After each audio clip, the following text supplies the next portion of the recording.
Buenos días.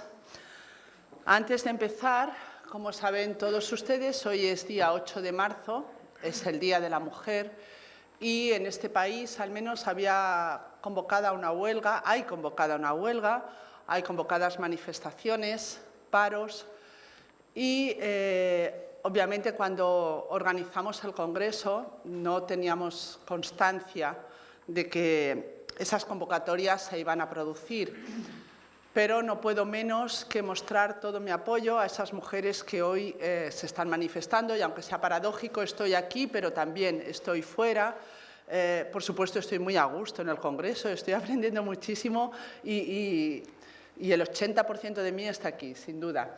Pero, como digo, no podía menos que hacer referencia a esa lucha y a esas reivindicaciones con las que me identifico total y absolutamente. Bien, dicho esto, y de esta manera paradójica que digo esto, pero estoy aquí y no fuera a pesar de los piquetes, quiero dar la bienvenida y las gracias al escritor costarricense Carlos Fonseca. Muchísimas gracias por estar aquí. Y quizás se podría aplicar a Carlos lo que él dijo de Piglia respecto a Borges, ¿no? De modo que Carlos, podemos decir que a la hora de narrar intenta encontrar esa cicatriz que un lunes de otoño Borges ofreció al tacto de un joven profesor de letras. Si cambiamos Borges por Piglia y Piglia por Carlos Fonseca, yo creo que podría aplicarse perfectamente. Bien, nuestro invitado, que va a impartir la charla El idioma privado de la novela, según Ricardo Piglia, es doctor en literatura latinoamericana por la Universidad de Princeton. Ha colaborado, a pesar de su juventud, es asombroso su currículum, ha colaborado en revistas literarias como The Guardian, Letras Libres, Otra Parte, bueno, entre otras, ¿no? Ha sido seleccionado como parte del grupo Bogotá 39, que reúne a los 39 autores latinoamericanos menores de 40 años más destacados del momento. Además, también por la organización de la Feria del Libro de Guadalajara como una de las 20 nuevas voces de la narrativa latinoamericana dentro del proyecto Ochenteros. Publicó, entre otros libros, el ensayo La lucidez del miope, que el título me recuerda a la foto de Piglia que tú analizas diciendo que es el pequeño Aleph. Pues es un título muy que me ha llevado a esa foto inmediatamente, ¿no? Bien, Anagrama publica en el 2015 su primera novela, Coronel Lágrimas, que es muy bien recibida por la crítica, que se traduce al inglés y de la que Ricardo Piglia dice, y cito, la ópera prima de Fonseca tiene la forma de un caleidoscopio verbal intrigante e inolvidable. Como digo, recibe muy buenas críticas, escrita con la pasión de la inteligencia, dice más Oliver Ródenas, lograda novela de imaginativas propuestas, una novela sublime, dice Acevedo, por ejemplo, en Claridad, un libro plurisémico y radiante, recuerda a lo mejor en The Guardian, recuerda a lo mejor de Bolaño, Borges y Calvino, profundamente inquietante. Se me caen las gafas porque no tengo la patilla. Bien, perdón, es que me compraré una. En cualquier caso, y como dice The New York Times, un debut maravilloso. Actualmente reside en Londres y es profesor, como yo, de literatura latinoamericana en la Universidad de Cambridge. Este año ha publicado también su segunda novela, también en Anagrama, Museo Animal, que luego quiero que me la firmes, por favor. No he podido terminarla, o sea, no es que no haya podido terminarla porque no, sino porque no he tenido tiempo, que ha quedado un poco mal. Bien, en cualquier caso, lo que quiero es darte las gracias por estar aquí con nosotros. Y nada, él habla y luego, como siempre, tenemos un rato para preguntas y para debate. Muchas gracias. Me junto a tu apoyo por el Día de la Mujer. Creo que es algo que tenemos que aprender de Piglia. Ayer Edgardo justo contaba esa anécdota preciosa, ¿verdad? en donde queda muy claro que para Piglia la academia y el activismo siempre iban de la mano, que a veces eso lo olvidamos y que es algo que creo que pertenece a la herencia de Piglia. Quiero también agradecer a los organizadores del Congreso, a Raquel, con quien ya llevo en contacto de más de un año y medio, justo incluso antes de la muerte de Ricardo, y a Miguel Gallego, claro, que también ha ayudado a hacer este evento muy especial. Como tantos otros aquí, creo que Piglia de alguna manera marcó muy temprano en mi carrera mi entrada a la literatura, y bueno, leo muchísimo. Creo que ayer hablábamos un poco sobre Piglia y el futuro, Piglia y la posteridad, y varios panelistas mencionaban o citaban esa magnífica frase que de alguna manera cierra los diarios de Emilio Renzi y que dice así: me he refugiado en la mente, en el lenguaje y en el porvenir. Y queda claro un poco de esa frase que para Piglia la apuesta siempre era una apuesta por el porvenir y una apuesta por el futuro, y creo que su famosa generosidad, sobre todo con los escritores jóvenes y con los críticos jóvenes, como muchos de nosotros aquí podemos atestiguar, iba un poco en esa dirección, ese impulso hacia el porvenir. De hecho, hablando de quién de alguna manera podría ser considerado su maestro, Macedonio Fernández, Piglia dijo alguna vez, y cito: la verdadera legibilidad siempre es póstuma. De alguna manera esta idea, que es una idea muy benjaminiana de que el sentido siempre viene en el futuro, o se encuentra en el futuro, es precisamente esa idea la que nos congrega aquí. La intuición de que hoy, a más de un año, lamentablemente a más de un año de su muerte, la obra de Piglia se vuelve finalmente legible en nuevas maneras y tal vez se abre a nuevas lecturas. En otra de las grandes intuiciones de Piglia, él decía, en otra de estas frases magníficas en donde condensaba tantos sentidos, decía que más importante que Shakespeare, tal vez, era aquel genio anónimo o olvidado que había inventado la forma del soneto. De alguna manera, siguiendo esa intuición, podríamos decir que el verdadero crítico no es aquel que ofrece lecturas puntuales, sino aquel que de alguna manera nos ofrece nuevas maneras de leer. Y fue precisamente eso lo que hizo Piglia. Nos enseñó a leer de otra manera. Siguiendo esa idea, hoy me gustaría, junto a ustedes, explorar una propuesta de lectura en torno a su obra, una propuesta que de alguna manera junta dos planos que, como quedó muy claro ayer en las ponencias, le interesaba muchísimo a Piglia, que son los planos del pensamiento, por una parte, y la narrativa. Y en este caso, particularmente, una relectura que hace Piglia, a mi entender, de la historia de la novela. Entonces, bueno, voy a pasar a un texto que he preparado y que, como Isabel bien mencionó, se titula El idioma privado de la novela, según Ricardo Piglia. A Piglia le gustaba recordar la teoría de Valéry, según la cual el discurso del método podía ser leída como la primera novela moderna porque en ella se narraba la pasión de una idea. La pasión de una idea.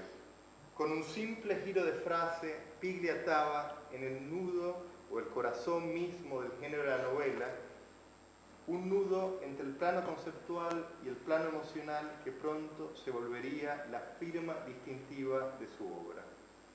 Como una suerte de un champ literario, construía, o por ponerlo en sus propios términos, releía en clave vanguardista una tradición literaria en la que la vida y el pensamiento se daban la mano. Iluminaba así, con esa delirante propuesta, una nueva historia de la novela. Una historia que, luego de tomar como punto de partida ese comienzo apócrifo sugerido por Valéry, volvía sobre los pasos de Don Quijote y su obsesión libresca, para luego iluminar un sinnúmero de novelas. La pasión de una idea aparecía entonces como la clave detrás de la ballena blanca del Capitán Ahab en Moby Dick, de la luz verde en The Great Gatsby, de la enciclopedia total en Bouvard y Pécuchet, del Aleph de Borges, del manuscrito de Melquiades en 100 años de soledad, solo por mencionar algunos textos. Según esta relectura, la novela sería el género de la idea fija, en el que a falta ya sea del destino trágico, por una parte, o del mito épico, por otra, se narraría la pasión de una idea en un desesperado intento por fijar un mundo en el que, por así decirlo, la estabilidad del suelo firme ha dado paso a un mar de contingencias. Es tal vez entonces, propondría yo, desde allí, desde esa tradición de la novela entendida como el relato de una pasión conceptual, desde donde podríamos intentar acercarnos a la obra novelística de Ricardo Piglia. Desde allí, las obsesiones de los personajes de sus novelas, y por mencionar algunas, serían la obsesión sentimental que lleva a Macedonio Fernández a construir su máquina narrativa en La ciudad ausente, hasta la idea fija que lleva a Luca Belladonna a construir una suerte de Aleph privado en blanco nocturno, adquieren un nuevo sentido. A partir de sus delirios conceptuales, los personajes de sus novelas imaginan, en torno a sus ideas fijas, otra historia de la novela, una historia subterránea en la que el pensamiento se convierte en el relato vital desde el cual un mundo huérfano adquiere sentido. Podríamos decir entonces que es en esa lucha entre idea y pasión, entre teoría y vida, de donde nace el proyecto narrativo de Piglia. Se trata, podríamos aventurar a decir, de una apuesta vanguardista que Piglia heredó de Borges y Borges heredó de Macedonio, pero que si nos permitimos evadir las líneas rectas, lo vincularía a su vez con las obras de autores contemporáneos que mencionamos ayer, como lo son Don DeLillo, J.J. Ballard, Thomas Pynchon, o incluso clásicos como Machado de Asís, Thomas Bernhard o el cubano Lorenzo García Vega. Una herencia que gana, sin embargo, un espesor único en su obra. Siempre consciente de su poética, Piglia apostó por llevar esta poética a sus límites, hasta el punto en donde la idea fija se convierte en elemento a partir del cual sus personajes o protagonistas intentan narrar la realidad que parece perseguirlos. Tal y como sugería en una entrevista junto a Juan José Sáez, se trata de pensar y narrar ese momento en el que la idea fija da paso a lo que Piglia llamaría la ficción paranoica. Y cito: la otra cuestión que me interesa es la conexión que yo establezco con la ficción paranoica, que sería una vuelta de tuerca sobre el género, en el sentido de la construcción de una realidad sobre la base de una cierta idea fija o cierta perturbación del sujeto. La ficción paranoica sería entonces el nombre bajo el cual Piglia imagina esa otra historia de la novela, que en otros momentos el propio autor, en su lectura de Borges, llamó la historia de la ficción especulativa o de la literatura conceptual. En Piglia, como sugiere la cita, se busca entender cómo en las sociedades modernas el individuo emerge como sujeto en relación a una idea que distorsiona su mundo para finalmente poder fijarlo. En un mundo en el que todo es mera contingencia, en un mundo en el que ya no existe ni el destino de la tragedia clásica ni la posibilidad de un mito de origen, la idea fija sería el único ancla para una subjetividad que corre el riesgo de naufragar en el mar de ficciones posibles. Es decir, en una sociedad en la que el sentido no es algo inherente, la idea fija se convierte en el mástil al cual se aferra el náufrago como último recurso de supervivencia. Es desde allí, desde ese punto de vista privilegiado, pero precario, desde donde surge la narrativa moderna. Ese náufrago aferrado a su mástil es el único que logra narrar la elusiva realidad de un mundo en el que la certeza de una verdad última ha dado paso a una red de ficciones. Ese náufrago aferrado al mástil es el modelo del narrador moderno. No nos ha de extrañar entonces el que las novelas de Piglia estén repletas de personajes obsesivos. Sus personajes persiguen las siluetas de sus ideas fijas con el mismo furor endemoniado con el que ciertas personas al llegar a los 40 buscan el juego, el alcohol o la infidelidad, como la única aventura posible dentro de un mundo que se ha vaciado de experiencias. Ya decía el propio Emilio Renzi, alter ego de Piglia, en Respiración Artificial, y cito: Renzi me dijo que estaba convencido de que ya no existían ni las experiencias ni las aventuras. Ya no hay aventuras, me dijo, solo parodias. Parecería ser que a falta de experiencias vitales, tras la crisis de la experiencia esbozada por Walter Benjamin, ese filósofo que siempre estuvo muy cercano al proyecto pigliano, en esas páginas finales del Ulises de Joyce, el pensamiento se convertía en el último escondite para una experiencia atrofiada. Y sería esa aventura del pensamiento, por llamarlo de alguna manera, la que quedaría plasmada, o mejor dicho, relatada en las novelas de Piglia.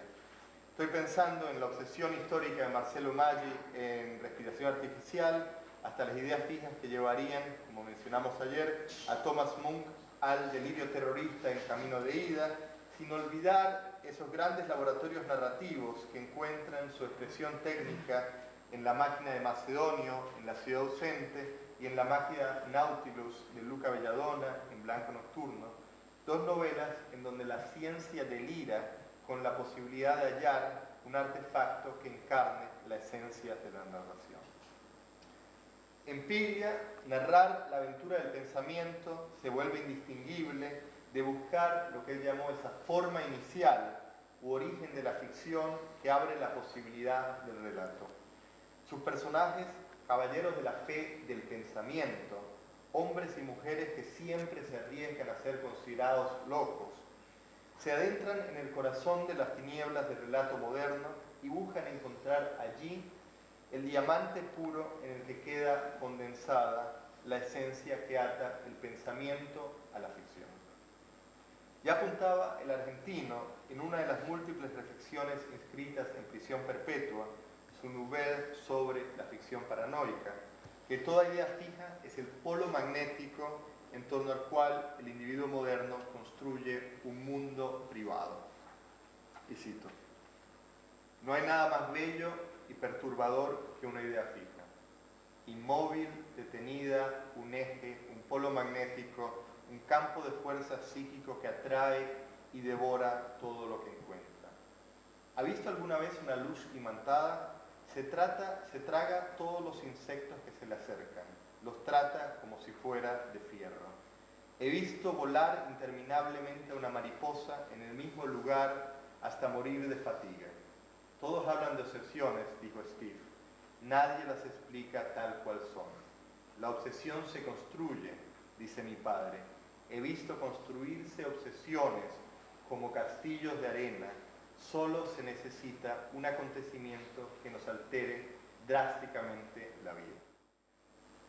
Podríamos pensar que la soledad de Don Quijote es la soledad del lector moderno.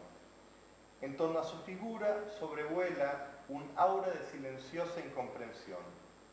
El mismo aura que San Agustín creyó hallar por primera vez al contemplar estupefacto cómo San Ambrosio leía en silencio. En esa escena inaugural de lectura se esboza ya uno de los grandes temas de la novela como género moderno: la construcción de un mundo privado en torno a la lectura. La construcción, añadiría Piglia, tal vez, de un lenguaje privado.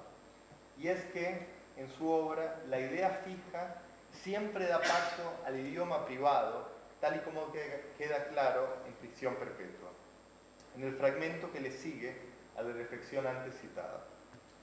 En ese fragmento, Steve Ratcliffe, el enigmático norteamericano que de alguna manera introduce a Piglia en el mundo de la ficción, expresa su relación con respecto al lenguaje en términos de una lengua privada, y cito: hablo una jerga que todos comprenden y escribo en una lengua privada.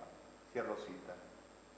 Luego, Ratcliffe pasa a explicar cómo había aprendido a diferenciar entre la jerga hablada y el lenguaje privado de la escritura gracias a la mujer del párroco de la iglesia. Una mujer que, según pasa a explicar Radcliffe, y cito, usaba un idioma personal construido con citas y referencias bíblicas y fragmentos de los sermones dominicales de su marido que había terminado por aprenderse de memoria. Un idioma privado que es precisamente producto de la lectura, y cito, leía todo el tiempo la Biblia en la traducción del reverendo A.J. Andrew. Por primera vez comprendí que el lenguaje servía para otra cosa que para nombrar o dar órdenes. Todos los que hablaban con ella pensaban que estaba loca. En el hermetismo lingüístico de esa extraña mujer, Radcliffe llega a encontrar un modelo en donde la escritura es entendida como construcción de una lengua privada. A través de su obra, Piglia explorará ese vínculo que se establece entre el individuo que decide dedicar su vida a la exploración de una idea fija y la construcción literaria de un idioma privado. Aquel que intenta narrar la pasión de una idea, diría Piglia, busca a su vez escribir en el elusivo idioma del pensamiento. La novela sería entonces el género en el que la escritura de las ideas esboza la utopía que aterraba tanto a San Agustín, la existencia de esa lengua privada que surge junto al silencioso nacimiento del lector moderno. Narrar el pensamiento, esa sería la utopía literaria.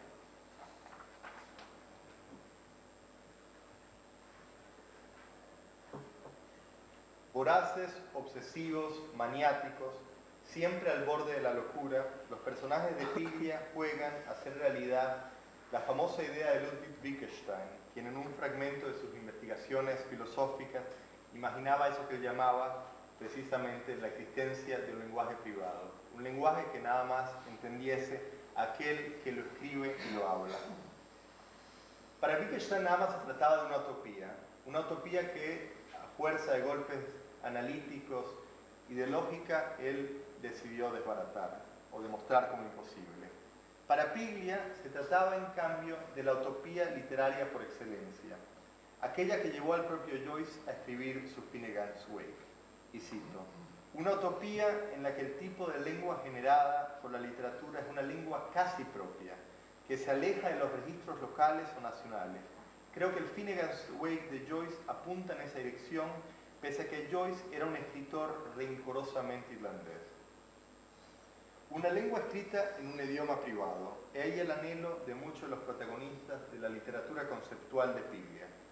Como si, tras la crisis de la experiencia, al individuo le hubiese sido arrebatado el lenguaje del mundo y solo le quedase la posibilidad de esbozar el lenguaje privado del pensamiento. Es desde allí, desde esa última guarida, desde donde sus protagonistas buscan eso que, siguiendo el propio Wittgenstein y la célebre frase con la que cierra su Tratatus, buscan trascender los límites de lo comunicable. En esa apuesta por un mundo más allá del sentido común, su obra esboza la posibilidad de un relato que instaura otra comunidad posible, una comunidad sentada en la lectura y el pensamiento. Entonces la pregunta sería, ¿cómo entonces pensar desde ahí, desde la propuesta de Piglia, esa otra historia de la novela? Podríamos tal vez decir que el surgimiento de la novela como género estaría marcada por esa pérdida inicial de sentido. Sus protagonistas, y estoy pensando en el Don Quijote, en Capitán Ahab, en Madame Bovary, en Benji, en Melquiades, en Maille, son personajes que han decidido abandonar las certezas del mundo para adentrarse en un mundo mediado por una idea fija que amenaza con convertirlos en parias sociales. Es precisamente desde ahí, desde esa posición de marginalidad que les provee la lectura y el pensamiento, de donde imaginan los molinos de viento contra los cuales conspirar. El mundo de Piglia es ese, un mundo literario en el cual una pandilla de personajes deciden aislarse del mundo para así mejor elaborar su complot contra lo que algunos todavía llaman realidad.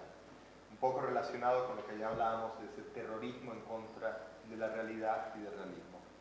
El primer paso entonces sería el de la pérdida, en un esfuerzo por perder las cadenas primordialmente discursivas, pero también materiales, que los atan al mundo del sentido común, deciden perder la lengua, se vuelven, por decirlo junto a Deleuze, extranjeros en su propio idioma. Es, por ejemplo, el caso que le interesaba tanto a Piglia de Gombrowicz, quien para Piglia usaba un peregrinaje hacia el estilo a partir de la pérdida del idioma. Y cito: Gombrowicz está siempre cerca de la fascia. Mejor sería decir, Gombrowicz trabaja sobre la fascia como condición de estilo. El afásico es un infante crónico. Estamos otra vez en servidumbre. Gombrowicz hace de la inferioridad, del anonimato, de la carencia, una ventaja y una posibilidad. No sé hablar. Hablo como un chico y me refiero por eso a la más alta expresión de la literatura y del lenguaje, la poesía. La fascia sería entonces el primer paso hacia la poesía, precisamente porque se desencadena de los lugares comunes de la lengua. Podríamos decir que este es el caso de Beckett, el caso de Joyce, el caso de Macedonio Fernández, quien, tal y como recuerda Jorge Schwartz en su libro Las vanguardias latinoamericanas, llegó Macedonio a celebrar a Jules Solar como, y cito, creador de un idioma de incomunicación. En Piglia, esa pérdida del idioma siempre es pensada en torno al pensamiento. Se pierde el idioma para acceder finalmente a una realidad más cercana a eso que en otros textos llamó la forma inicial. Se pierde el mundo solo para finalmente comprender cómo funciona el complejo aparato ficcional desde el cual el mundo precisamente gana sentido. Es tal vez en la ciudad ausente donde esta utopía de un idioma privado, capaz de dilucidar la pasión de una idea, queda desplegada con mayor exactitud. Es tal vez allí en donde la aventura del pensamiento se vuelve más claramente visible, concretizada como está en la máquina de narrar de Macedonio. Como ya saben, obsesionado con la muerte de su mujer Helena, Macedonio crea, junto a un grupo de científicos exiliados, una máquina que, a partir de ese relato de Poe, William Wilson, configura un autómata que de alguna manera inunda la realidad con ficciones. Una máquina mediante la cual Macedonio intenta mantener vivo el recuerdo de Helena, su esposa muerta, pero que termina por volverse un artefacto autónomo capaz de dar vida a un cosmos subterráneo.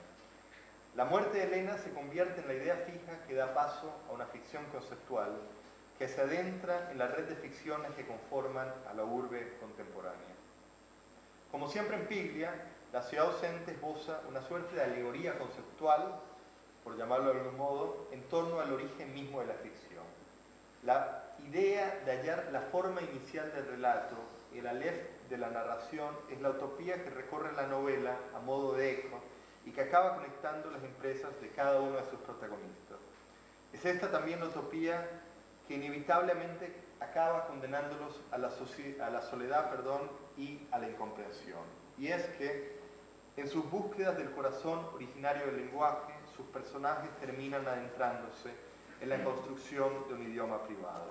Como Joyce en Finnegan's Wake, esa novela que el propio Piglia en conversación con Saer describía como, y cito, una utopía en la que el tipo de lengua generada por la literatura es una lengua casi propia, los personajes de la ciudad ausente terminan por mostrarnos cómo la búsqueda de una suerte de metalenguaje termina paradójicamente por coincidir con su opuesto.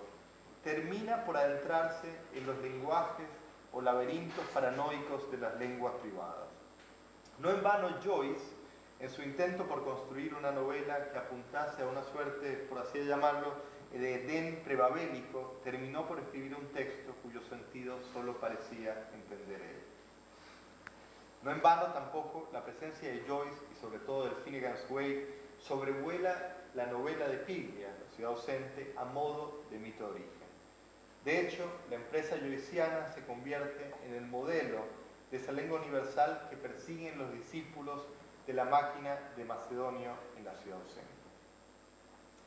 Partiendo del modelo esbozado por Joyce, la utopía aquí trazada imagina un mundo donde el idioma universal coincide con el idioma privado. En ambos casos se trata del proyecto de despojar el lenguaje de los lugares comunes, solo para así construir un mejor espacio para la comunidad. Un espacio que, como la isla de Finnegans, en la ciudad docente, sirva para albergar la comunidad del porvenir. Entonces la pregunta sería, ¿cómo pensar esta comunidad del porvenir que de alguna manera surge paradójicamente a raíz de la exclusión del sentido común? Ayer citamos una muy bella cita del propio Piglia que dice: la literatura es una forma privada de la utopía. A partir de la figura del paria social, del excéntrico, de lo que ayer llamamos el terrorista o el anarquista, sus novelas construyen sociedades alternativas, modelos de comunidad que escapan las reglas sociales impuestas por el Estado. La idea fija se convierte entonces en el eje que descentra la subjetividad de sus protagonistas, removiéndolos del espacio del sentido común y posicionándolos en cambio en una posición de marginalidad, desde la cual la transparencia de lo real se vuelve opaca. Desde allí, sus personajes intentan releer lo social. En su obra, la aparente locura, en vez de ser signo de incapacidad social, es signo de una posición privilegiada de lectura. Es así que personajes excéntricos, obsesivos, paranoicos, esquizofrénicos, como lo son Marcelo Maggi, Macedonio Fernández, Luca Belladonna o Steve Ratis, se vuelven prismas desde los cuales reinterpretar lo social. Sus proyectos conceptuales se convierten en el medio de refracción a través del cual la realidad debe pasar si quiere volver a ser tema de debate político. En torno a los idiomas privados que estos proyectos esbozan, Piglia imagina la posibilidad de pequeñas sociedades alternativas, sectas anónimas que buscan entender el sentido de esa idea fija que estos proyectos esbozan. El caso de la isla de Finnegans en la ciudad docente sería tal vez el caso más notable, pues en ella se esboza la utopía de una comunidad de lectura que, partiendo precisamente del Finnegans Wake de Joyce, intenta descubrir el origen de todo relato posible. No debemos olvidar que los habitantes de esa isla son mayormente, ¿quiénes? Exiliados políticos, hombres desterrados, extranjeros.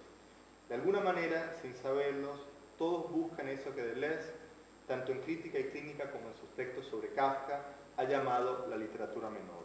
Como Kafka, tanto Piglia como los habitantes de la isla de Finnegans entienden bien que la literatura implica extranjería. En torno a eso que Deleuze, hablando sobre Kafka, llamaba el tartamudeo de la lengua, en torno a ese descenso hacia los límites donde la lengua se arriesga a convertirse en mero idioma privado, Piglia propone una política del idioma que congrega una comunidad de lectura. Es una apuesta poética osada en el más estricto de los sentidos. No hay que olvidar que idios, el origen griego de la palabra privado, la emparenta precisamente con la palabra idiota, ni que los mismos griegos designaban como bárbaros aquellos que no hablaban su idioma. Ya notaba Piglia en Los años felices, la segunda entrega de los diarios, que tocaba, y cito, recordar a Saussure: un hombre que habla otra lengua suele ser fácilmente considerado como incapaz de hablar. Eso puede suceder también en el interior de una misma lengua.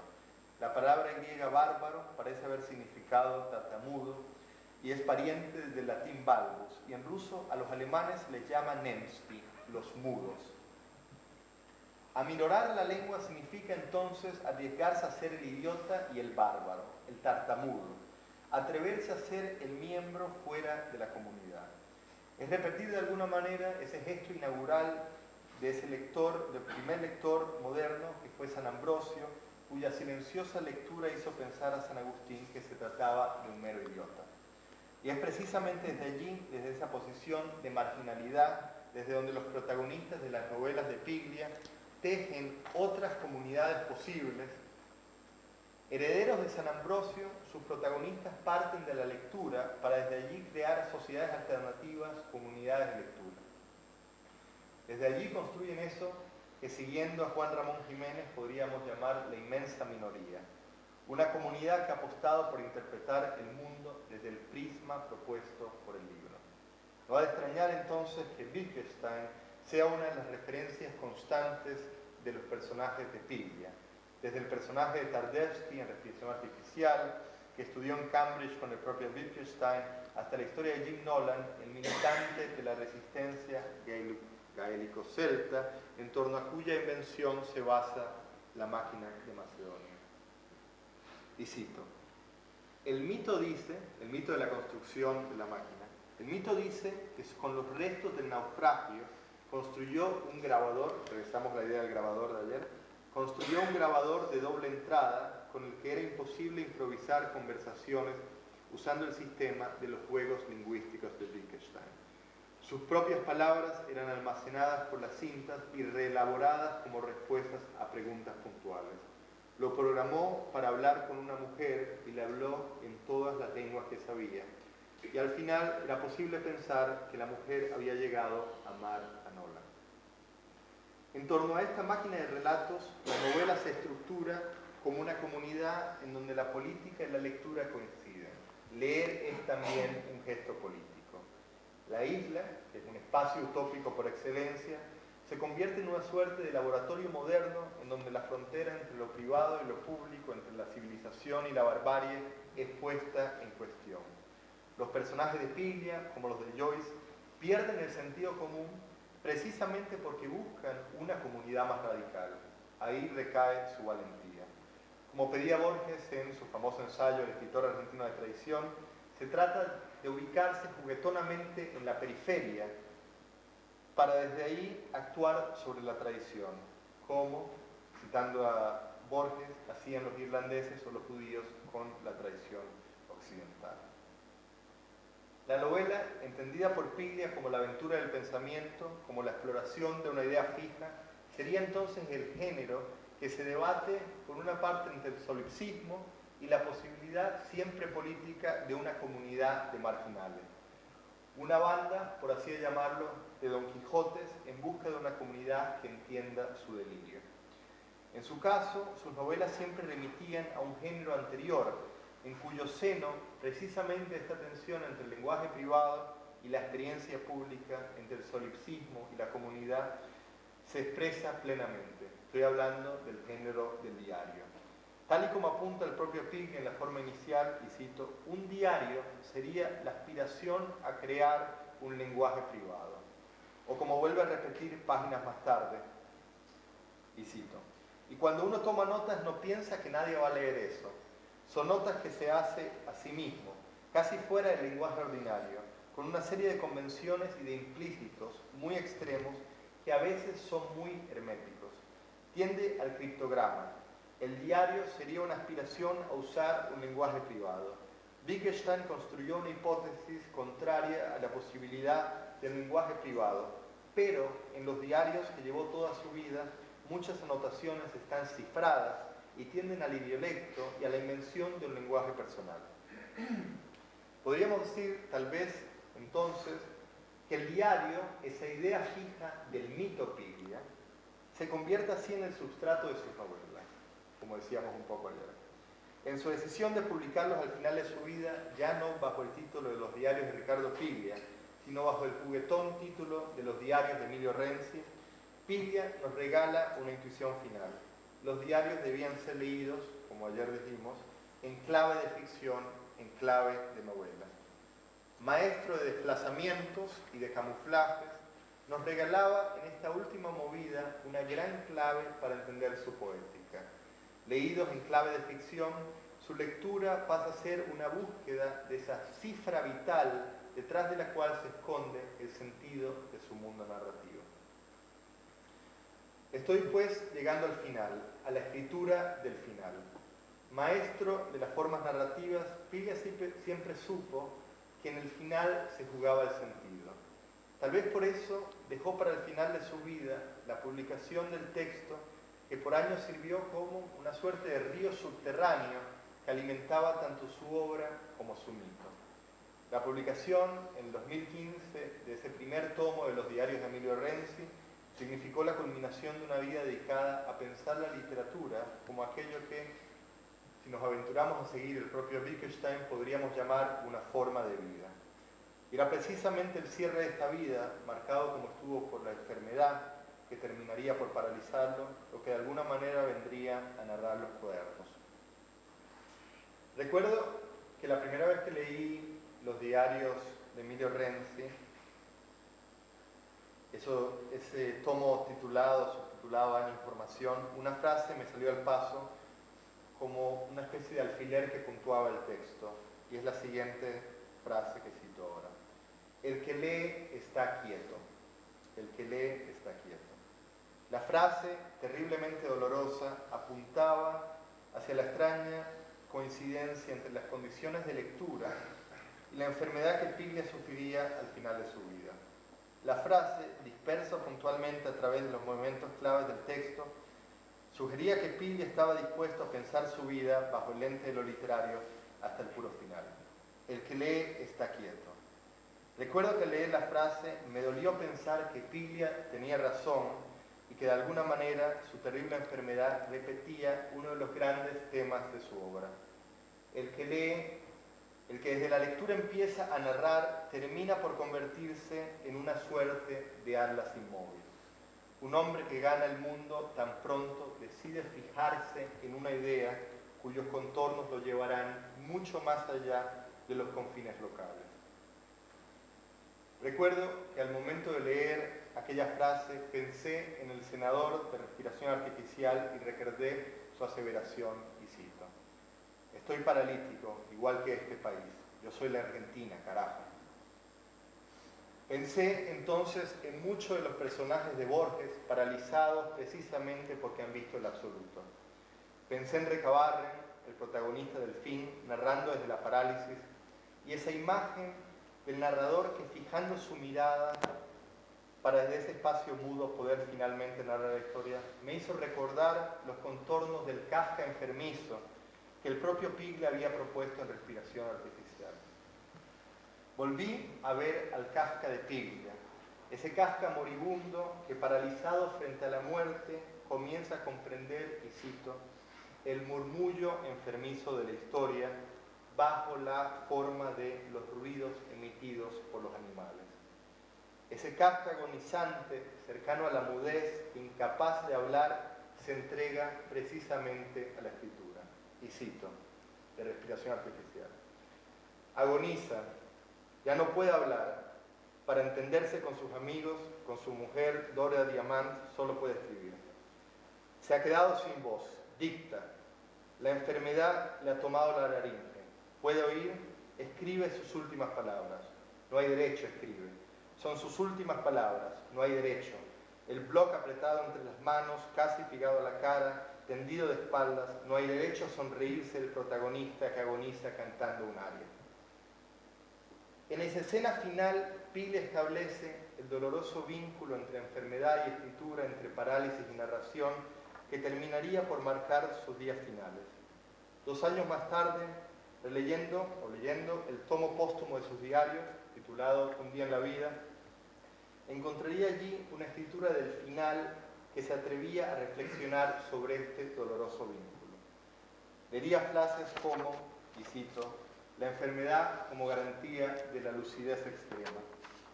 Y comprendería que incluso en el puro final, Piglia sería capaz de reflexionar sobre su condición, capaz de intuir cómo el narrador moderno era una figura esencialmente enfermiza, que a falta de aventura fijaba el mundo a partir de la épica del pensamiento. El pensamiento se convertía en esa escena final que nos hacía pensar en el fin, el homónimo cuento de Borges, en el último refugio para una realidad que había terminado por convertirlo en uno de los personajes de su propia ficción. Y cito esa frase que ayer también se citó y que dice así: siempre quise ser solo el hombre que escribe. Me he refugiado en la mente, en el lenguaje y en el porvenir. Para el hombre que imaginó la novela como el género en donde se narraba precisamente la pasión de una idea, Para el hombre que siempre imaginó la narración como una apuesta por el lenguaje privado de la escritura, este final esbozaba dolorosamente ese último instante en el que la ficción se confundía con la realidad. Y cito una de las últimas frases del diario: el genio es la invalidez. Leemos en la última entrada de la página final de su diario y no podemos sino pensar que Piglia supo muy bien que las escenas finales de su vida iluminaban el sendero ya trazado por sus libros. Muchas gracias.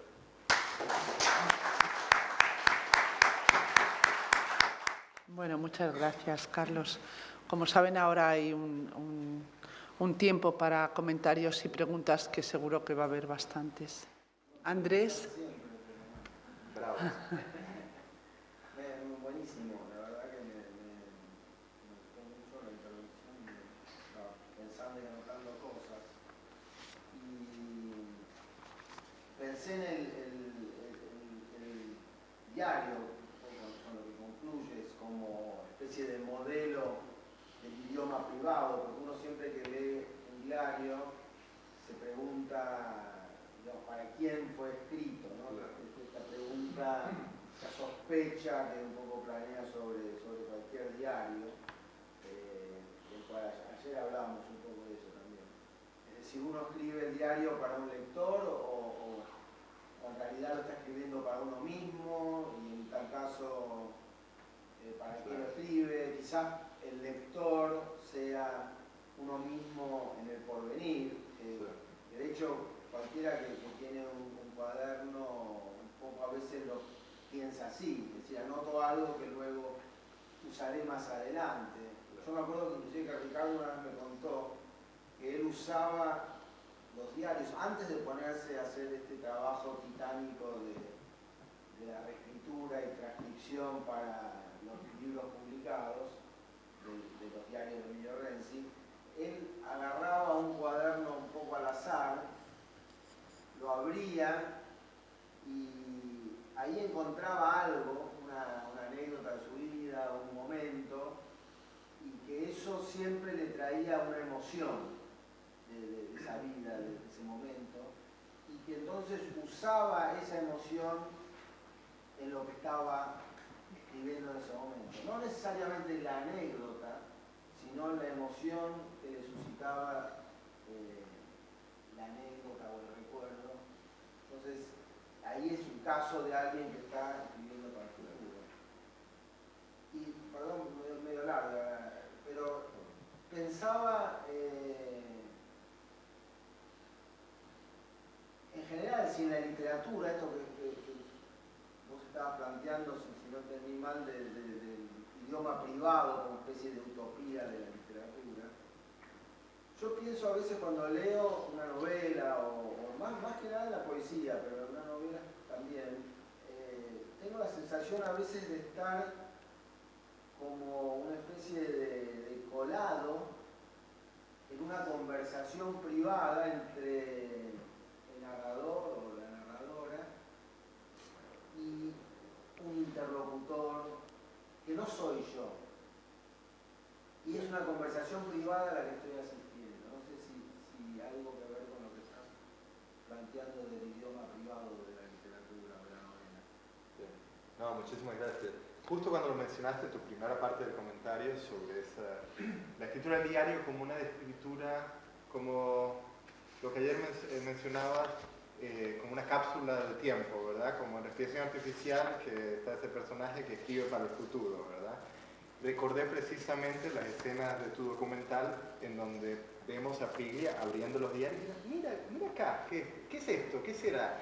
Mira que no recuerdo. Entonces casi no puedo a veces entender su letra, esa noción de que hay una escritura para el yo-nosotros en donde tal vez no necesariamente nos reconocemos, ¿verdad? Eso que creo que dice Ricardo en el documental, que dice, mira, a veces tengo la sensación de que esto fue algo que le ocurrió a otro, ¿verdad? Muy interesante. En el caso de los diarios de Piglia, me interesa porque la relación con el idioma privado, porque de alguna manera fueron siempre el secreto de Piglia, el secreto público, por así llamarlo. Es decir, todos sabíamos que tenía esos diarios, supuestamente era lo más privado de él, pero de alguna manera era lo que nos ligaba a Piglia, ¿verdad? Y cuando salieron, de alguna manera funcionaron muy claramente cómo funcionan los secretos, ¿verdad? Los secretos crean sectas. Es decir, aquel que comparte el secreto. Si yo le digo a Isabel un secreto, ya somos parte de una comunidad alternativa con respecto a aquellos otros que no tienen el secreto, ¿verdad? Entonces, de alguna manera creo que los diarios crearon como una comunidad en torno principalmente a los lectores de Piglia, que eran los que más reconocían esa escritura, que tal vez si yo se la doy a un amigo que nunca leyó a Piglia, dice, pero ¿por qué me puede importar esto, verdad? Ese tipo de sectas, y eso es lo que me interesa en Piglia. El hecho de que el idioma privado no lleva al solipsismo, sino que al revés, es precisamente el principio de la comunidad. Aquellos que comparten el secreto forman la comunidad alternativa, aquellos que comparten el secreto forman la secta, aquellos que comparten el secreto son los que pueden hacer el complot, ¿verdad? Por una parte, creo que iría por ahí, ¿verdad? Pero sí, recordé precisamente esas imágenes de él releyendo su diario y diciendo, no me reconozco acá, o ¿qué será que escribí aquí? No puedo entender. Bueno, quería aprovechar que estás aquí, no pude estar en toda tu intervención porque tenía que ir a hacer algo. Pero bueno, aprovechando que estás aquí, que fuiste alumno de Piglia en Princeton, quisiera un poco que glosaras la experiencia de las clases o sea, tu experiencia, ¿no? en esos cursos con Piglia. Sí. Bueno, para ser exactos, yo llegué a Princeton en el 2009.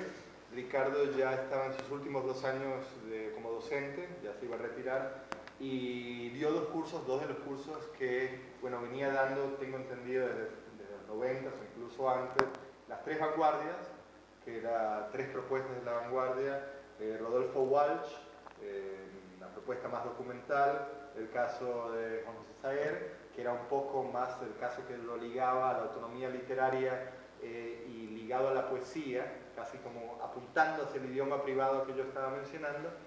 Y bueno, el caso más... ¿cuál era? Manuel Puig y la cultura de masas, ¿verdad?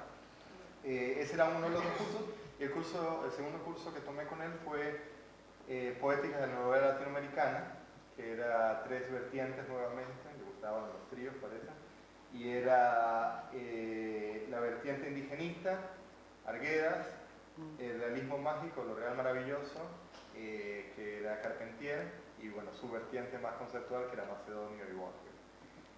Como escritor, como maestro, era impresionante porque primero había algo muy extraño, nunca lo escuchamos hablar de sus novelas. Era siempre frente a nosotros el maestro, nunca había esa, no sé, esa puesta en escena de yo soy el escritor y vengo aquí a hablarles como escritor, no. Era el maestro de ver todas las vertientes posibles dentro de poéticas muy disímiles. Es decir, estaba claro leyéndolo a él cuál era su propuesta, pero en las clases nos daba todas las herramientas de lectura para uno irse por acá, si uno quería irse por el realismo mágico, para entender a Arguedas. Era uno de los grandes lectores de Arguedas. Ayer hablábamos del grabador y hablábamos de la oralidad.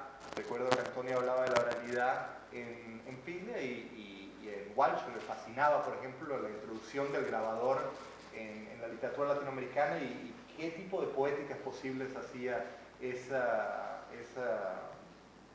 momento, ¿verdad?, inaugural. En ese sentido podría decirse que era súper generoso, ¿verdad? Y lo otro que siempre nos chocaba a todos era esa generosidad de él con los manuscritos. Leía manuscritos. Conozco muchísima gente que llegó a publicar ya sea el manuscrito de su tesis doctoral o el manuscrito de novela gracias a que Ricardo lo leyó, ¿verdad?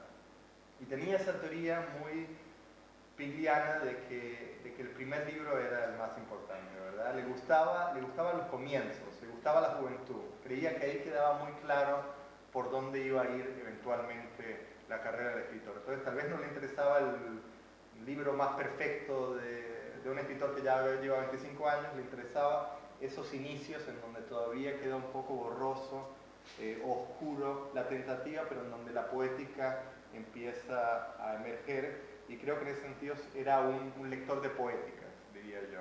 Entendía muy bien qué era una poética y cuando tomaba un escritor lo que buscaba era precisamente entender cómo funcionaba el texto, como dijimos ayer, y cuál era la poética detrás del texto. Sería lo que recordaba